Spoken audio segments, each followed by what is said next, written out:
won't waste another minute, no, I won't. I'm a man on a mission. I'm a man on a mission. I don't need no permission. I'm a man on a mission. Welcome to Entitled to Nothing, where we believe our life is our fault. My name is Mink, and today I'm going to tell you the number one principle that I live my life by. I started this show because I have failed over and over in my life. In my first business, I lost $100,000 and I filed bankruptcy. And after I figured out how to have some success and I made my first $1 million, I lost it all and had to start over again.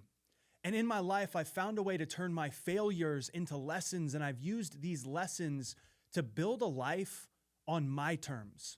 And what I want to do at this show is share everything I've learned on my journey to inspire you on yours. So in our last episode, I shared with you guys the most important decision I've ever made. I talked to you about how and why I live my life by this concept of entitled to nothing, why I believe I'm entitled to nothing, and why I believe wholeheartedly that my life is my fault. And I also shared a story about my mom and a promise that I made to her. And in that story, I tell you how I learned how to observe behavior instead of start to react to it. And the idea of observing behaviors in my life has become something that I really think has allowed me to be successful. It has allowed me to get into the position that I'm in. And throughout my entire life, I'm observing circumstances and situations, and I'm trying to pull lessons from them. And I think one of the things I'm most proud of in my life is over the last 10 or 15 years of my journey, I've always written down these little lessons or these ideas or these quotes that I've just really loved. And I've taken stuff and information and ideas from everybody on my journey. And I found a way to catalog them and apply them in my life. And what I've created is this kind of rule book, if you will. And I want to share with you my rules for life. These are the principles, the guardrails, and the guides that I use as my proverbial North Star on my journey. And anytime I'm struggling with something or I'm challenged by an experience, anytime I'm heartbroken or feeling burnt out, I go back to these rules of life and I allow them to kind of reset my mind and refocus me in the right direction. And so today I'm going to share with you my number one rule, which is I believe that life is always happening for us. And you heard me talk about this in the first episode, and this is an idea that I got directly from Tony Robbins. I was at one of his conferences and he stood on stage and he said, you know, the biggest problem we have is we think we shouldn't have them.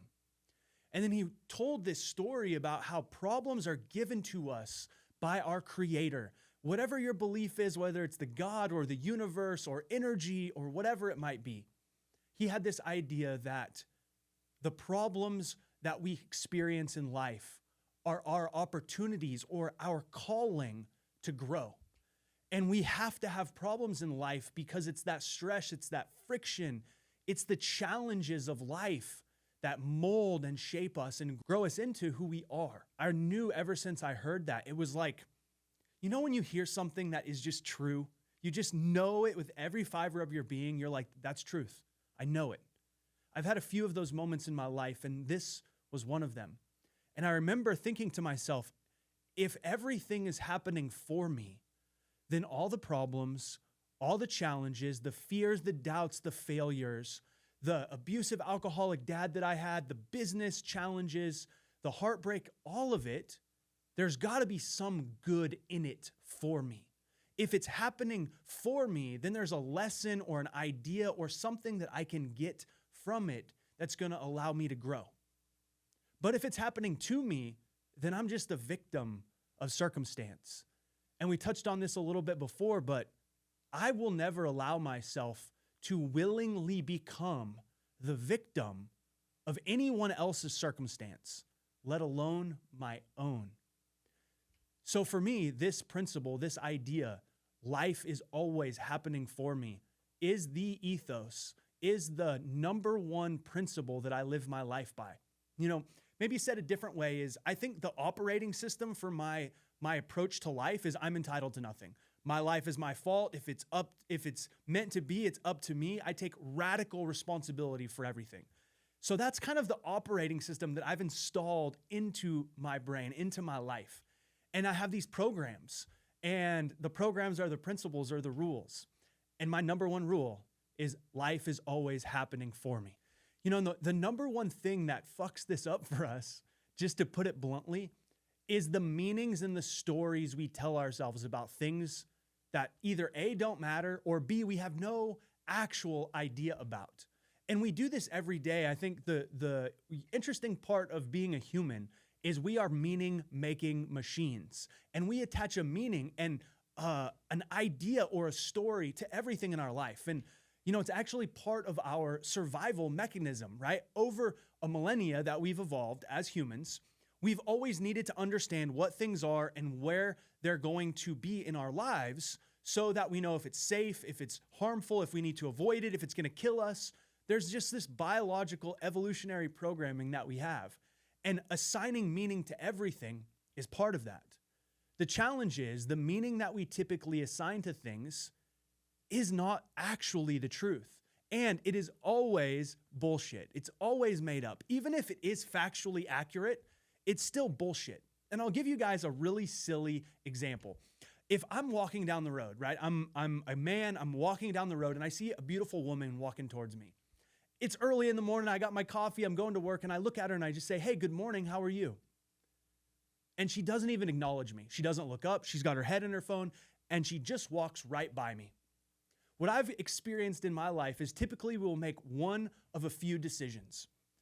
Either A, if I'm like a really confident, you know, maybe ego-driven individual, I might say, who the fuck does she think she is? What's wrong with that girl? You know, like I'll blame her for the lack of response.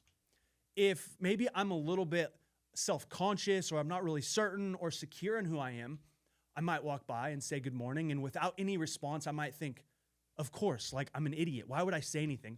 Who am I? I'm nobody, right? We go down that road with that program. So we're always assigning meanings to things. But the truth in this moment is, and in just about every moment, we have no fucking idea what's actually taking place. And maybe she didn't hear me. Maybe she's in another world. Maybe she just lost a loved one. We don't actually know what's taking place in the world outside of us. Yet we are assigning meanings to it all the time. And we do it unconsciously. We do it automatically. And it is a lot of times it's these meanings that really screw us up the most, that cause us the most angst, the most anxiety, and sometimes the most pain. You know, and going back to this silly example, what the truth is we have no idea. And the best thing that we can do, the thing that I always remind myself in these crazy situations where I want to automatically jump to a conclusion, is that I don't know. And the best thing that I can do is in my mind, just wish them well and send them love and grace and hope that they have a beautiful day. And I think I've used this principle of life is happening for me, not to me, as a kind of guiding ethos to master the meanings and the situations and the circumstances that are taking place in life. Because life is fucking hard and it's painful and it's difficult and things are going to go wrong and stuff is going to break. And if we're always reacting to it, then we're always the victim of it. But if rather than reacting, we can take a step back and observe and say, okay, this thing that just happened, it's happening for me. If it was happening for me, what's the lesson here? What can I learn? What can I take away from it? How can I use this moment for my growth and for good? You know, and I think we all have moments in life that when we reflect back on, you know, maybe it was a really painful experience. I shared with you guys how I lost everything. And in that moment, it was so much pain and I didn't want to face it and I wanted to blame. But when I look back on it now, by using that moment as happening for me, that has become the foundation for an 8-figure business and a beautiful company and an incredible life. All of my biggest failures, all of my biggest, most painful moments have ultimately held the seeds of the greatest growth and opportunity for me. And those seeds are there for both of us. The question is, do we water the seeds or do we bury them even deeper? if it's happening to you, we tend to just bury it. We tend to forget about it. We tend to want to push it away or distract ourselves or forget about it. But if it's happening for us, then we can go back to that pain and we can sit in it. We can observe it. We can water it, if you will. And before long, that moment, there's a lesson in every moment for us, especially the most painful ones. And when we have the opportunity to sit in the pain or to sit in the moment and not jump to conclusions, not automatically define it, but just sit in it, there's lessons in there for us.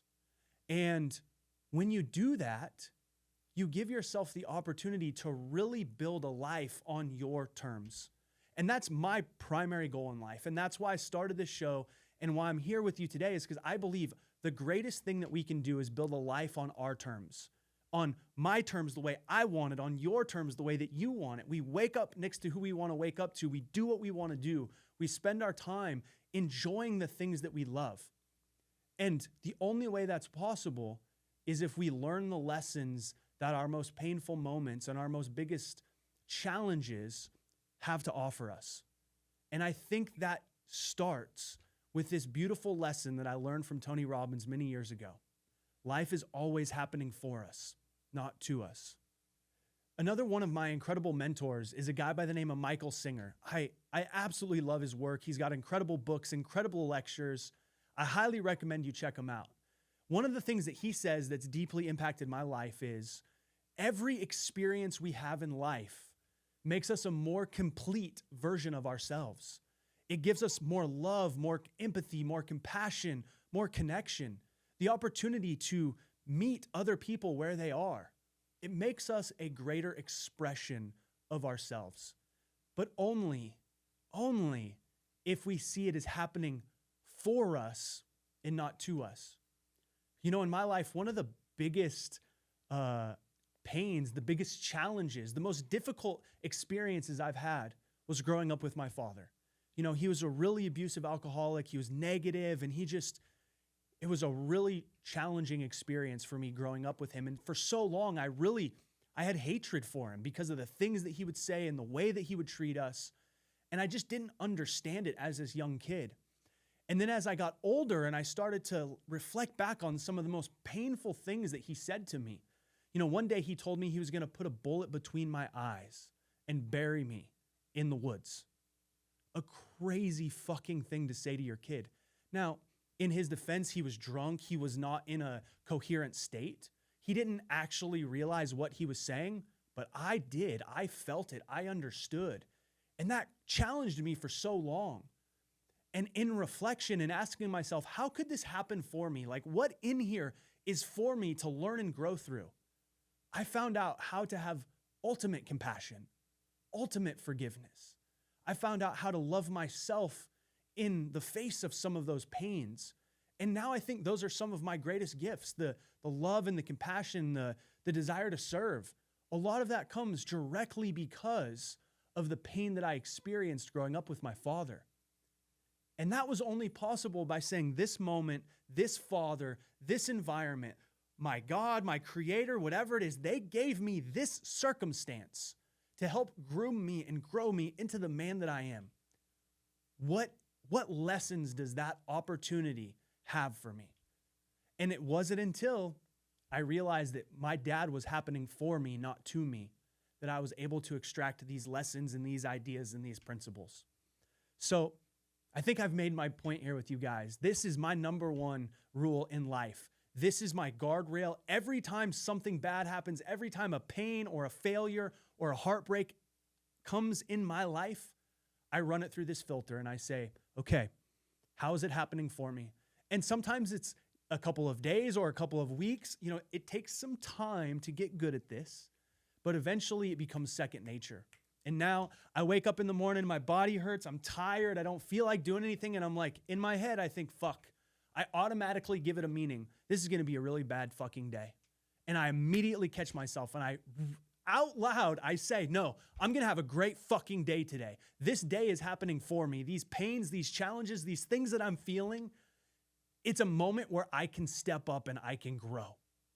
And if we can do that every day, if we can meet every moment where we are and use it as an opportunity to happen for us so that we can grow and evolve, we can build a life on our terms. And that's my prayer for both of us. I really, truly appreciate you spending this moment with me today. I know the gift of your time is the greatest gift that you can give, and you shared it with me this morning, or whenever you might be listening to it. I'm recording this episode in the morning, but wherever you're at when you're listening to this, thank you. Thank you for your time. And the only ask I would ever have is if you got value from this lesson, if you agree with this rule of life, subscribe to the show and possibly share it with someone that you know needs to hear it. But I wholeheartedly believe that if we can live our lives by this principle and courageously embrace the responsibility of all the experiences we have, we can build a life on our terms. I'll talk to you guys in the next episode.